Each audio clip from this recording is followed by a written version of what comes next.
1 Samuel chapter 18. And it came to pass, when he had made an end of speaking unto Saul, that the soul of Jonathan was knit with the soul of David, and Jonathan loved him as his own soul.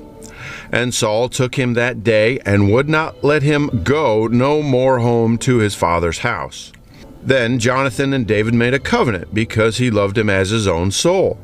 And Jonathan stripped himself of the robe that was upon him, and gave it to David, and his garments, even to his sword, and to his bow, and to his girdle. And David went out whithersoever Saul sent him, and behaved himself wisely.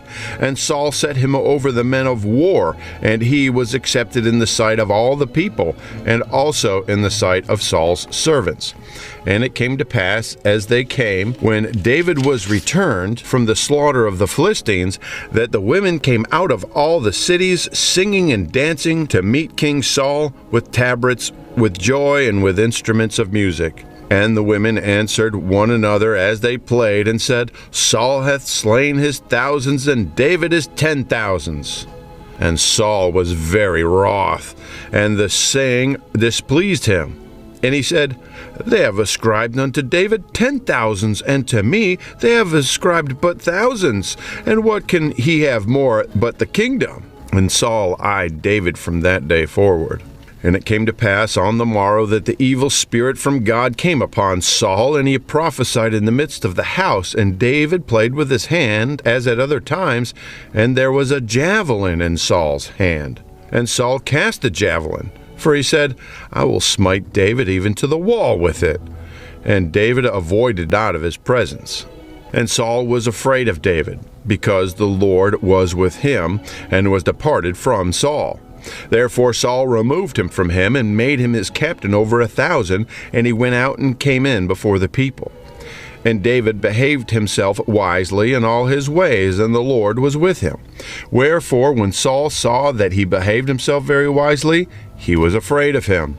But all Israel and Judah loved David, because he went out and came in before them. And Saul said to David, Behold, my elder daughter Merab, she will I give thee to wife. Only be thou valiant for me, and fight the Lord's battles. For Saul said, Let not mine hand be upon him, but let the Philistines' hand be upon him. And David said unto Saul, Who am I, and what is my life or my father's family in Israel, that I should be son-in-law to the king? But it came to pass at the time when Merab, Saul's daughter, should have been given to David, that she was given unto Adriel, the Maholathite, to wife. And Michal, Saul's daughter, loved David. And they told Saul, and the thing pleased him. And Saul said, I will give him her, that she may be a snare to him, and that the hand of the Philistines may be against him. Wherefore Saul said to David, Thou shalt this day be my son-in-law in the one of the twain. And Saul commanded his servant, saying, Commune with David secretly, and say, Behold, the king hath delight in thee, and all his servants love thee. Now therefore be the king's son-in-law. And Saul's servants spake those words in the ears of David. And David said, Seemeth it to you a light thing to be a king's son-in-law, seeing I am a poor man and lightly esteemed? And the servants of Saul told him, saying, On this manner spake David. And Saul said, Thus shall ye say to David, The king desireth not a dowry, but 100 foreskins of the Philistines, to be avenged of the king's enemies. But Saul thought to make David fall by the hand of the Philistines. And when his servants told David these words, it pleased David well to be the king's son-in-law, and the days were not expired. Wherefore David arose and went, he and his men, and slew the Philistines, 200 men. And David brought their foreskins, and they gave them in full tally to the king, that he might be the king's son-in-law. And Saul gave him Michal his daughter to wife. And Saul saw and knew that the Lord was with David, and that Michal, Saul's daughter, loved him. And Saul was yet the more afraid of David, and Saul became David's enemy continually. And the princes of the Philistines went forth.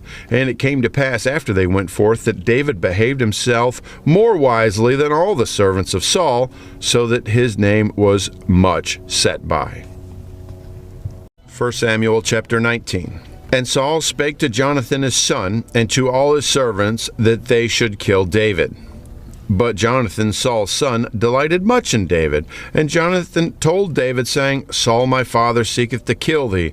Now therefore I pray thee, take heed to thyself until the morning, and abide in a secret place, and hide thyself. And I will go out and stand beside my father in the field where thou art, and I will commune with my father of thee, and what I see, that will I tell thee.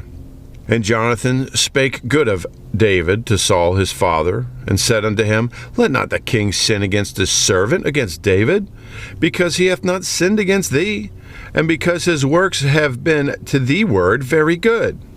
For he did put his life in his hand, and slew the Philistine, and the Lord wrought a great salvation for all Israel. Thou sawest it, and did rejoice. Wherefore wilt thou sin against innocent blood, to slay David without a cause? And Saul hearkened unto the voice of Jonathan. And Saul sware, As the Lord liveth, he shall not be slain. And Jonathan called David, and Jonathan shewed him all those things. And Jonathan brought David to Saul, and he was in his presence, as in times past.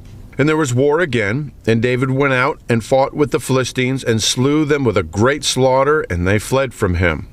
And the evil spirit from the Lord was upon Saul, as he sat in his house with his javelin in his hand, and David played with his hand. And Saul sought to smite David, even to the wall, with the javelin. But he slipped away out of Saul's presence, and he smote the javelin into the wall. And David fled and escaped that night. Saul also sent messengers unto David's house to watch him and to slay him in the morning. And Michal, David's wife, told him, saying, If thou save not thy life tonight, tomorrow thou shalt be slain. So Michal let David down through a window, and he went and fled and escaped. And Michal took an image and laid it in the bed, and put a pillow of goat's hair for his bolster, and covered it with a cloth. And when Saul sent messengers to take David, she said, He is sick. And Saul sent the messengers again to see David, saying, Bring him up to me in the bed, that I may slay him. And when the messengers were come in, behold, there was an image in the bed, and a pillow of goat's hair for his bolster. And Saul said unto Michal, Why hast thou deceived me so, and sent away mine enemy, that he is escaped? And Michal answered Saul, He said unto me, Let me go. Why should I kill thee? So David fled and escaped, and came to Samuel to Ramah, and told him all that Saul had done to him. And he and Samuel went and dwelt in Naioth. And it was told Saul, saying, Behold, David is at Naioth in Ramah. And Saul sent messengers to take David, and when they saw the company of the prophets prophesying, and Samuel standing as appointed over them, the Spirit of God was upon the messengers of Saul, and they also prophesied. And when it was told Saul, he sent other messengers, and they prophesied likewise. And Saul sent messengers again the third time, and they prophesied also. Then went also to Ramah, and came out to a great well that is in Sechu. And he asked and said, Where are Samuel and David? And one said, Behold, they be at Naioth in Ramah. And he went thither to Naioth in Ramah, and the Spirit of God was upon him also. And he went on and prophesied until he came to Naioth in Ramah. And he stripped off his clothes also, and prophesied before Samuel in like manner, and laid down naked all that day and all that night. Wherefore they say, Is Saul also among the prophets? 1 Samuel chapter 20. And David fled from Naioth and Ramah, and came and said before Jonathan, What have I done? And what is mine iniquity? And what is my sin before thy father, that he seeketh my life? And he said unto him, God forbid, thou shalt not die. Behold, my father will do nothing, either great or small, but that he will shew it me. And why should my father hide this thing from me? It is not so. And David sware moreover, and said, Thy father certainly knoweth that I have found grace in thine eyes. And he saith, Let not Jonathan know this, lest he be grieved. But truly, as the Lord liveth, and as thy soul liveth, there is but a step between me and death. Then said Jonathan unto David, Whatsoever thy soul desireth, I will even do it for thee. And David said unto Jonathan, Behold, Tomorrow is the new moon, and I should not fail to sit with the king at meat. But let me go, that I may hide myself in the field unto the third day at even. If thy father at all miss me, then say, David earnestly asked leave of me, that he might run to Bethlehem his city, for there is a yearly sacrifice there for all the family. If he say thus, It is well, thy servant shall have peace. But if he be very wroth, then be sure that evil is determined by him. Therefore thou shalt deal kindly with thy servant, for thou hast brought thy servant into a covenant of the Lord with thee. Notwithstanding, if there be in me iniquity, slay me thyself, for why shouldest thou bring me to thy father? And Jonathan said, Far be it from thee. For if I knew certainly that evil was determined by my father to come upon thee, then would not I tell thee? Then said David to Jonathan, Who shall tell me? Or what if thy father answer thee roughly? And Jonathan said unto David, Come, let us go out into the field. And they went out both of them into the field. And Jonathan said unto David, O Lord God of Israel, when I have sounded my father about the morrow any time, or the third day, and behold, if there be good toward David, and I then send out unto thee, and shew it thee, the Lord do so, and much more to Jonathan. But if it please my father to do thee evil, then I will shew it thee, and send thee away, that thou mayest go in peace. And the Lord be with thee, as he hath been with my father. And thou shalt not only, while yet I live, shew me the kindness of the Lord, that I die not, but also that thou shalt not cut off thy kindness from my house forever. No, not when the Lord hath cut off the enemies of David, every one from the face of the earth. So Jonathan made a covenant with the house of David, saying, Let the Lord even require it at the hand of David's enemies. And Jonathan caused David to swear again, because he loved him, for he loved him as he loved his own soul. Then Jonathan said to David, Tomorrow is the new moon, and thou shalt be missed, because thy seat will be empty. And when thou hast stayed 3 days, then thou shalt go down quickly, and come to the place where thou didst hide thyself when the business was in hand, and shalt remain by the stone Ezel. And I will shoot 3 arrows on the side thereof, as though I shot at a mark. And behold, I will send a lad, saying, Go, find out the arrows. If I expressly say unto the lad, Behold, the arrows are on this side of thee, take them. Then come thou, for there is peace to thee, and no hurt, as the Lord liveth. But if I say thus unto the young man, Behold, the arrows are beyond thee, go thy way, for the Lord hath sent thee away. And as touching the matter which thou and I have spoken of, behold, the Lord be between me and thee forever. So David hid himself in the field, and when the new moon was come, the king sat him down to eat meat. And the king sat upon his seat, as at other times, even upon a seat by the wall. And Jonathan arose, and Abner sat by Saul's side, and David's place was empty. Nevertheless Saul spake not anything that day, for he thought, Something hath befallen him, he is not clean. Surely he is not clean. And it came to pass on the morrow, which was the 2nd day of the month, that David's place was empty. And Saul said unto Jonathan his son, Wherefore cometh not the son of Jesse to meat, neither yesterday nor today? And Jonathan answered Saul, David earnestly asked leave of me to go to Bethlehem. And he said, Let me go, I pray thee, for our family hath a sacrifice in the city, and my brother, he hath commanded me to be there. And now, if I have found favor in thine eyes, let me get away, I pray thee, and see my brethren.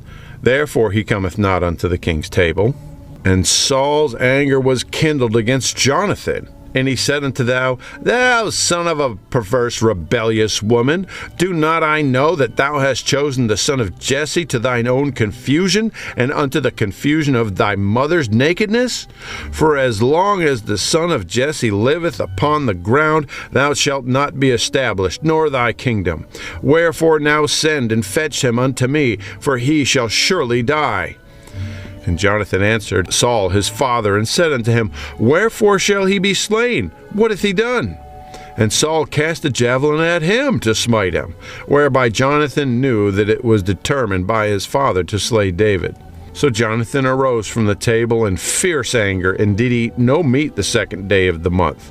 For he was grieved for David, because his father had done him shame. It came to pass in the morning that Jonathan went out into the field at the time appointed with David, and a little lad with him. And he said unto the lad, Run, find out now the arrows which I shoot. And as the lad ran, he shot an arrow beyond him.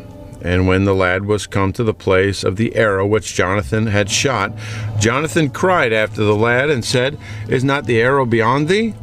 And Jonathan cried after the lad, Make speed, haste, stay not. And Jonathan's lad gathered up the arrows and came to his master. But the lad knew not anything, only Jonathan and David knew the matter. And Jonathan gave his artillery unto his lad, and said unto him, Go, carry them to the city. And as soon as the lad was gone, David arose out of a place toward the south, and fell on his face to the ground, and bowed himself 3 times. And they kissed one another, and wept with one another, until David exceeded. And Jonathan said to David, Go in peace, for as much as we have sworn both of us in the name of the Lord, saying, The Lord be between me and thee, and between my seed and thy seed forever. And he arose and departed, and Jonathan went into the city.